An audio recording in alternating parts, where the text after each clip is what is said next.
আমরা গণসংযোগ করছি নেতাকর্মীদের সাথে এবং আপনাদের জনসাধারণের সাথে। প্রিয় ভাইয়েরা আমার, আপনারা জানেন এস এম জাকারিয়া বাচ্চু ভাই একজন বিশিষ্ট সমাজসেবক এবং বিএনপি নেতা। আপনারা জানেন উনি এর আগেও এই পার্বতীপুরে উনি দুইটি নির্বাচন করেছেন, উপজেলা নির্বাচন। উনি উপজেলা নির্বাচন করে জয়ী হয়েও উনি উপজেলা চেয়ারম্যানের পদটি পায়নি, কারণ সে সময় আওয়ামী লীগের তাদের অপশক্তির কারণে এবং তাদের দুর্নীতির কারণে আমরা উপজেলা চেয়ারম্যানকে হয়েও হতে পারি নাই। প্রিয় ভাইয়েরা আমার, আপনারা জানেন 1918 সালে দিনাজপুর তথা পার্বতীপুর ফুলবাড়ি বিএনপির মনোনয়ন চেয়েছিলেন এমপি পদে নির্বাচনের জন্য। বাচ্চু ভাই চেয়েছিলেন, আমাদের ভাগ ভাই চেয়েছিলেন, ফুলবাড়ি হাজি মনসুর মামা চেয়েছিলেন, সাবেক মন্ত্রী ছিলেন, এবং ফুলবাড়ি বিএনপির সভাপতি খুরশিদ আলম মঞ্জু তিনিও চেয়েছিলেন। সবগুলো কিন্তু খুব হেভি প্রার্থী ছিলেন। তারপরে আপনারা জানেন দুইজন মনোনীত হয়েছিলেন, একজন হক সাহেব, একজন বাচ্চু ভাই। বাকিরা কিন্তু কেউ মনোনয়নপ্রাপ্ত হননি, কিন্তু মার্কাটি দিয়েছিলেন আমাদের এই দেশের নেতানুল হক ভাইকে। প্রিয় ভাইয়েরা আমার, আজকে আবার আপনারা জানেন এই আওয়ামী লীগ দুঃশাসনে দীর্ঘদিন তারা ক্ষমতার অপব্যবহার করে মানুষের ভোটকে কেড়ে নিয়ে তারা দীর্ঘ 18 বছর অবৈধভাবে এই রাষ্ট্র ক্ষমতা পরিচালনা করেছে। প্রিয় ভাইয়েরা আমার, আপনারা জানেন 5ই আগস্ট সারা বাংলাদেশের ছাত্র জনতা এবং আমাদের বিএনপি সহ কঠোর আন্দোলনের মাধ্যমে আওয়ামী লীগ সরকারের পতন ঘটে।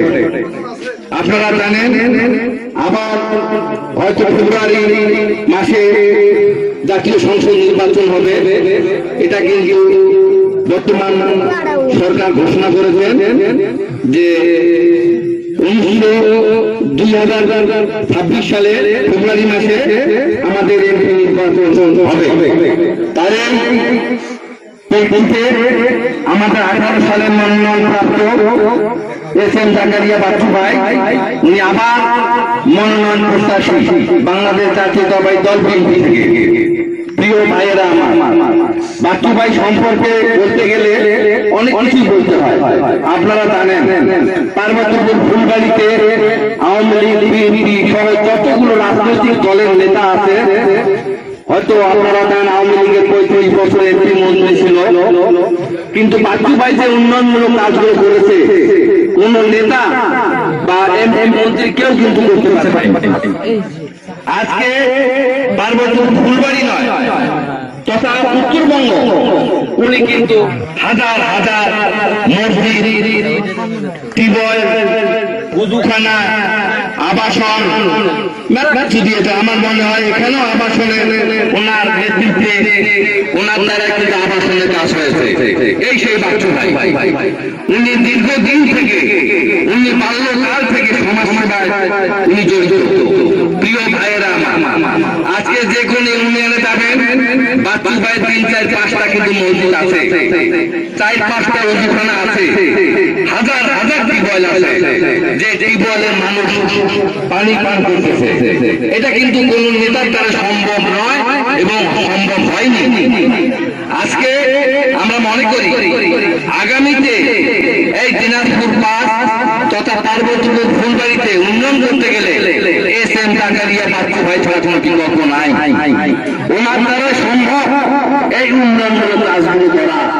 প্রিয় ভাইয়েরা আমার, আস্তে আস্তে আমাকে অনেক লোক বললো যে যেখানে যে আবাসন হয়েছে এই আবাসন গুলো কিন্তু বাচ্চু ভাইয়ের দ্বারা ওনার হাতে কিন্তু এই আবাসন হয়েছে। কি ভাই হয় নাই? এই যে হয়েছে। ঘটনা হলো যে বাচ্চু ভাই যদি আমাদের আগামীতে মনোনয়ন পাই ইনশাআল্লাহ আমরা আশাবাদী, আমরা 100% আশাবাদী আগামীতে তারেক রহমান তথা বিএনপি এস এম জাকারিয়া বাচ্চু ভাইকে এমপি মনোনয়ন দিবে। কারণ তারেক রহমান এবং বিএনপি নেতাকর্মীরা ভালো করে জানে যে দিনাজপুর পার্ক তথা ফুলবাড়ি পার্বতীপুরে এসএম জাকারিয়া বাচ্চু ভাই যতগুলো কাজ করেছে এই কাজগুলো কারো দ্বারা সম্ভব নয় এবং কেউ করে নাই। প্রিয় ভাইয়েরা আমার, আপনারা আগামীতে দোয়া করবেন এবং তার সাথে থাকবেন। ইনশাআল্লাহ আপনাদের দোয়া নিয়ে আপনাদের মাঝে ধানের শীষ প্রতীক নিয়ে আপনাদের মাঝে আসবেন ইনশাআল্লাহ। প্রিয় ভাইয়েরা আমার, আপনারা জানেন যে বাচ্চু ভাই উনি কিন্তু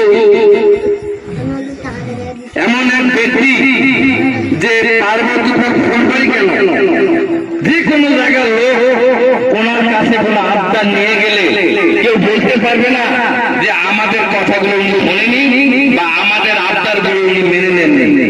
যেভাবে উনি সন্তুষ্ট করে ওই লোকজনকে বিদায় দিয়েছেন ওনার কাছ থেকে।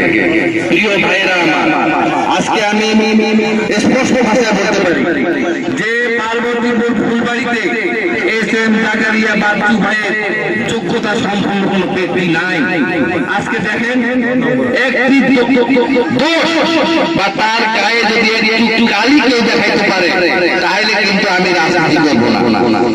আপনারা জানেন অনেক নেতার কিন্তু দোষ গুণ আছে, আমি মনে করি মানুষ মাত্র দোষ, কিন্তু বাচ্চু ভাইয়ের দোষ আছে কিনা এটা আমার জানা নাই, কিন্তু তার গুণের কথাগুলো আমার জানা আছে। আপনারা জানেন যে কথাগুলো বললাম, মসজিদ, মাদ্রাসা, উজুখানা। সুখবর সুখবর সুখবর, সুচিকিৎসার জন্য এক দারুণ সুখবর।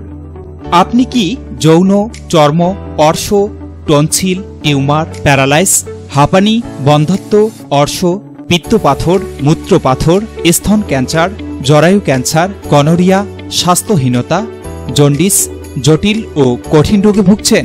তাহলে আজই যোগাযোগ করুন মা হোমিও হলে। চিকিৎসা প্রদান করছেন ডক্টর হাফেজ মাওলানা মোহাম্মদ মশিউর রহমান। বিশেষ দ্রষ্টব্য, এতিম ও অসহায় রোগীদের ফ্রি চিকিৎসা করা হয়। ঠিকানা সুন্দরপীর বাজার, 1 নং বেলাইচন্ডী ইউনিয়ন, পার্বতীপুর, দিনাজপুর।